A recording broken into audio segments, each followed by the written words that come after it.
السلام عليكم ورحمة الله وبركاته. ورجعنا لكم النهاردة بفيديو جديد.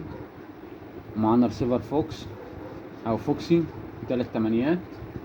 الرسيفر ده مشكلته زي ما احنا شايفين مع بعض. هات الشاشة يا عم. قناة المجد فاصلة معانا إشارة، وادي قناة السعودية الإشارة بتاعتها شغالة. هنبدأ نفك الرسيفر ونشوف مشكلته ايه ونرجع لكم تاني. خليكم معانا، هنفك الرسيفر ونوريكم شرح الإصلاح بتاعته وطريقة الصيانة خطوة بخطوة. خليكم معانا، هنفك الرسيفر ونرجع لكم تاني. خلص حبة الشاي ونكملوا شغل في الرسيفر كده تمام. ورجعنا لكم تاني بعد ما فكينا الرسيفر. اول خطوة هنعملها في حالة زي دي، هنبدأ نرفع الجهود بتاعتي.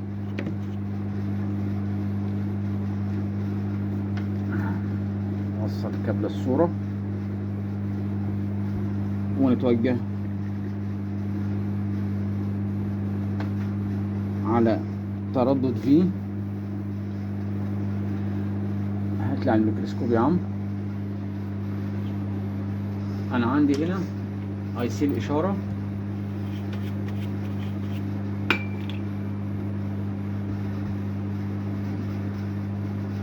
ده الخارج او الجهد اللي طالع اللي خارج للابره بتاعت التيونر. هنبدا نثبت هنا ونفحص الجهد بتاعي على تردد في. عاطيني 13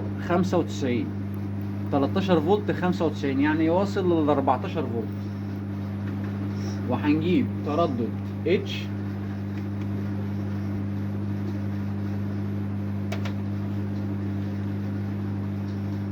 ونثبت هنا برضو.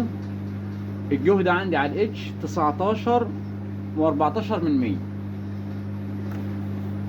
يبقى اذا عندي الاي سي مطلع الجهود بتاعتي، مفيش مشكله فيه. الجهد الرأسي شغال والجهد الافقي شغال، لكن الجهد فيه زياده نسبه بسيطه. دايما اللي بيعمل معايا مشكله زي دي دايما بيكون مكثف التنعيم، المكثف ده. وعشان نتاكد هنبدا نمسك الهوت اير ونسخن تسخينه بسيطه على المكثف ده واحنا موصلين الريسيفر. طبعا احنا كان شغال معانا السعوديه وكان فاصل معانا اتش.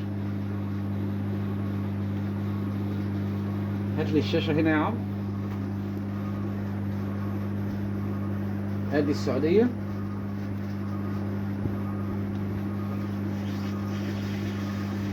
سخنت على الاي سي على المكثف زي ما احنا شايفين اشتغلت معانا. هنروح على قناه المجد. قناه المجد كمان اشتغلت معانا. تعالى لي هنا. انا كل اللي عملته ان انا سخنت على المكثف ده تسخينه بسيطه. المكثف ده بيعمل لي عمليه تثبيت للجهد. يبقى اذا الريسيفر ده كان شغال معايا تردد اتش، ساعات بيشتغل وساعات لا، والمجد كانت فاصله تماما. عرفت نحدد العيب بتاعي ان انا هات لي الميكروسكوب. ثبت الافو على التراك اللي رايح للتيونر اللي بيغذي التيونر. بوينت التيست ده ثبت عليه الافو، بدات نرفع عليه الجهود. حسيت ان الجهد مرتفع سنه بسيطه، والاي سي مطلع معايا جهد تشغيل الرأسي. وحولت على الافق لقيت الجهد مظبوط معايا. يبقى الفولت الرأسي والفولت الافقي طالع معايا من الاي سي، مفيش فيه اي مشكله. يبقى الاي سي بتاعنا شغال والفولت بتاعته طالعه تمام. لكن تثبيت الفولت اللي بيثبت معايا الفولت المكثف ده بيعمل عمليه استقرار في الفولت. هنبدا سخنت على المكثف، الجهد استقر معايا تمام، الاشاره ثبتت. هنبدا نرفع المكثف ده من مكانه ونركب بديل. هنبدا نشوف البديل بتاع المكثف نرفعه من مكانه. تعالى لي هنا يا عم. هنبدا نرفع البورده.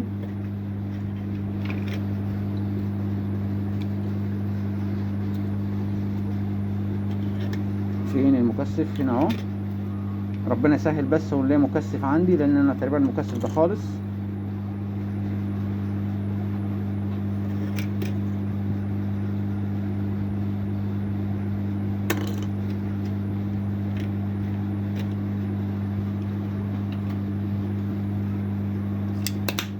عملت عملية تسخين على المكثف،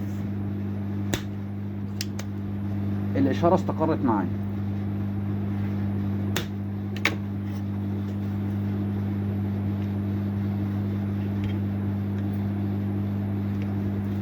المكثف ده كام؟ 100 على 25. طبعا ده مكثف صغير جدا، مكثف 100 على 25. هنحاول نشوف عندي واحد.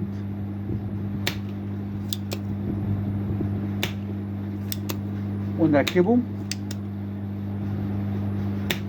ونشوف المشكلة بتاعته انحلت ولا لا.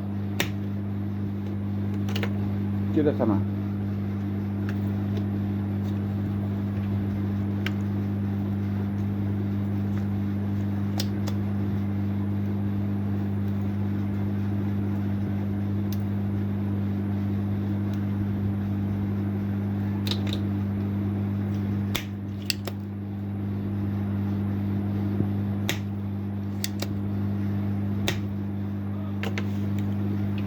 خليكم معانا، هنشوف مكثف ونرجع لكم تاني. انا لقيت مكثف 100 على 25 بس حجمه كبير شويه، هنركبه. طبعا المكثف اللي بيركب مكانه ممتاز، 100 على 50 بتركبه وبتنساه. فلو هتجيب مكثفات من دي ما تجيبش 100 على 25، هات 100 على 50.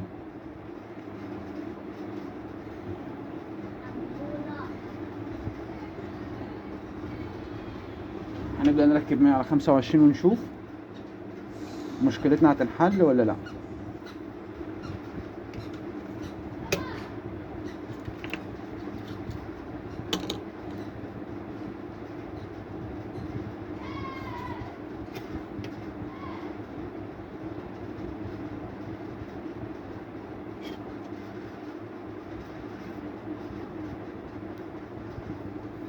كده احنا ركبنا المكثف، هنبدأ نعمل عملية تنظيف بسيطة.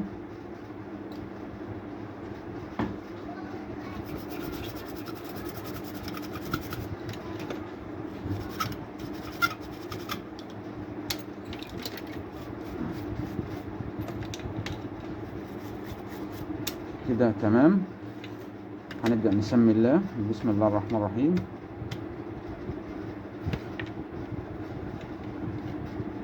نوصل عدسة.